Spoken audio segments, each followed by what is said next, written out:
বিয়ের পরে যখন অভাব আসবে, মিথ্যা অপবাদ আসবে, সব আপনার বিপক্ষে যাবে, আপনি বিপদে পড়বেন, আমি আপনাদেরকে আল্লাহর নামে কসম করে বলছি, তখন বুঝবেন যে আপনার বউ আপনার বিপক্ষে অবস্থান নিয়েছে।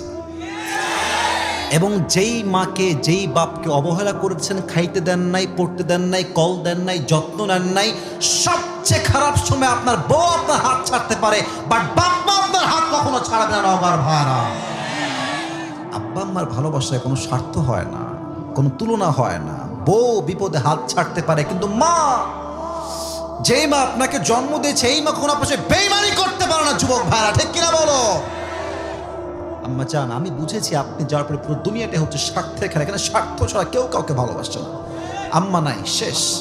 চাচা আবু তালেব শেষ, আব্দুল মুত্তালিব শেষ, সবচেয়ে আপন বউ, কাছের বউ খাদিজা রাদিয়াল্লাহু তাআলা আনহা, তিনিও শেষ।